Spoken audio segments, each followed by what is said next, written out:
Today we're going to be working on Absylonia. She is one of the warcasters from Legion of Everblight in the Hordes game.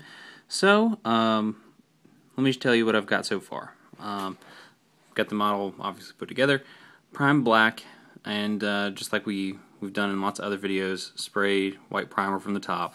And then I did a light coat of Citadel Azurman blue, watered it down a little bit, and just coated most of the model.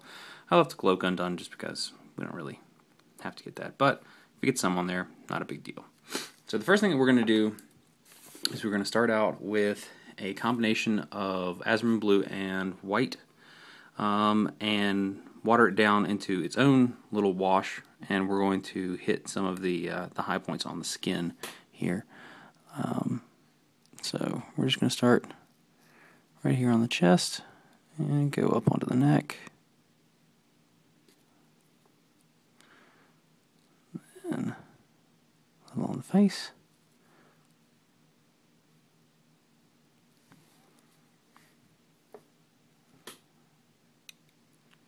Make sure we're in focus here. Okay.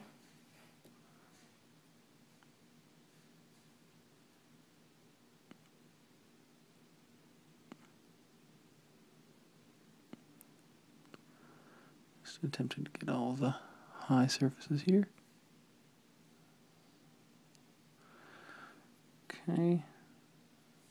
So I think most of that left side, or what's on the left side of the screen here, is going to be blight. So most everything from midsection over the top half of her face, that whole quadrant of her face is all blight. So we're not that concerned about that part. Let's just try and get just a little more shading happening here. Stuff dries pretty quickly, so we're able to just go ahead and get another coat almost immediately. So we're going to be leaving her skin very pale blue. So this is about what we're looking for there.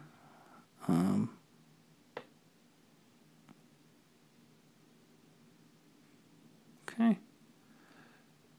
Alrighty. There we are on that. So we've still got some fleshy parts on the arm that we want to hit.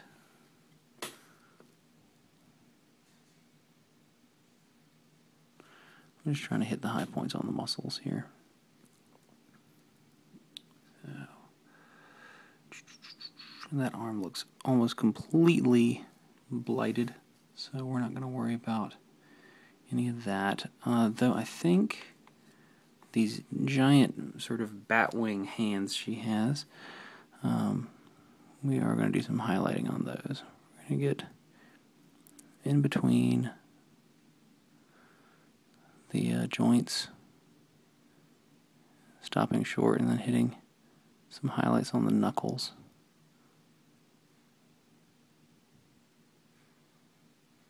So we just want to keep some contrast going here. This is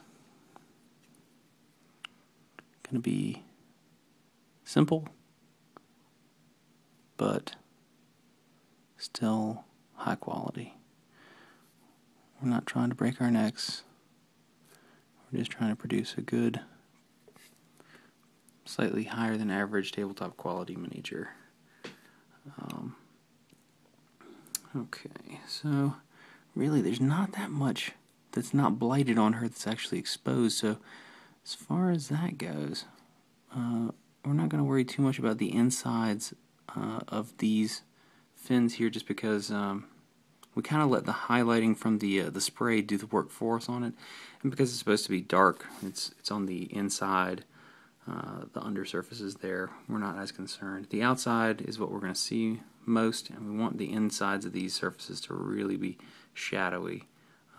We want all the focus to be up here and on the outsides, but down here under the cloak, it's almost black under there. You can hardly make out any detail. Well, that's what we want. We want lots of contrast, because contrast is what ends up making a really nice looking miniature. So let's talk about the next steps here. Just like on the Shepherd in a previous video that we did, and I'll put a link to that one in the comments. We we did lots of sort of black-like colors. We did purple black and blue black. I guess it's not really lots, it's two. It's a couple. So we're going to be using those same colors on her garb here. I think we'll do a blue black on the cloak here, all of this stuff, and then what we'll end up doing is doing purple black on this armor. This part right here, at least in most depictions, is sort of a leathery armor, whereas this up here, this plate, is actually metallic. And I think her bra cup is metallic, and I don't know if there's anything. Maybe the belt buckles are probably metallic on the belts that she wears, but I don't think she actually has any other metallics. So the metallic areas on her body are going to be sort of few and far between. So let's start with the cloak down here, because that's probably the next layer up. We'll actually come back and do the rest of the skin later. I think the clothing is a perfectly fine next step. So okay, let's get some blue black mixed up. And what we're going to do is do a 1-to-1 Azurman blue to Badab black. You can adjust that however you think looks best, and then make sure to add some water to it just to lighten it up a little bit, because we're going to do this in several different coats. We want to have as much control as we can over how much of this is going in which areas. So we will water this down so that it's sort of a dark blue gray looking mixture,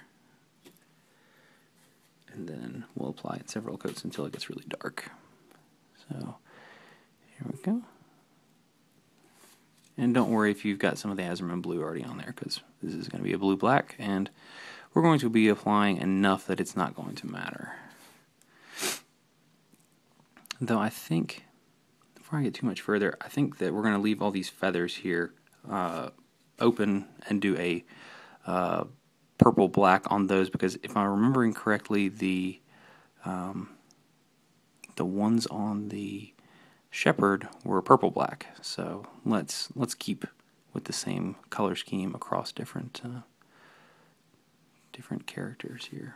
So okay, well, I'm gonna go ahead and get this and the rest of the cloth here done in the blue black, and I'll be back in just a second. Okay, so we've got the lower cloak done now. We did 2 coats of this blue black here, and I actually mixed in a little bit of white and went back in and highlighted just a little bit of it real quickly. Make sure to add lots of water if you're going to do that, because we don't want it to be opaque.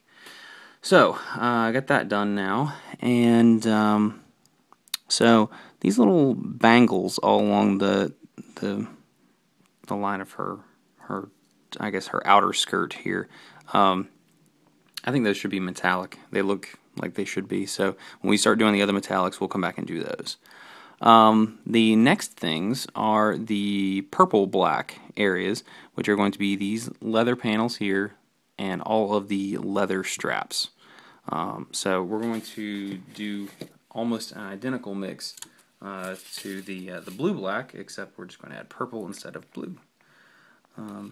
So just do half and half. If you want it slightly more purple, add more purple. If you want it darker, add more black. And make sure to, I know these are washes, but Citadel likes to produce their washes like syrup, which is great for some things, but not for this type of application. So I'm going to switch over to a slightly finer brush here, just because we've got sort of smaller detail to deal with this time. And okay, and we're going to try real hard not to get any of this on the skin.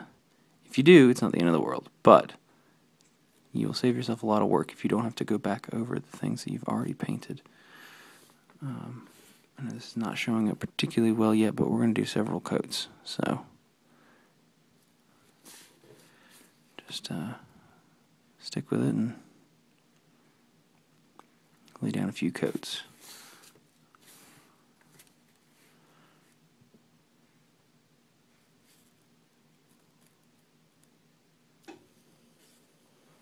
Okay. I know that's getting really difficult to see here. The overhead light is having a hard time getting to it because of that hand. So I'm going to go ahead and finish up this and the strapping and the feathers at the bottom, and I will be back in just a second.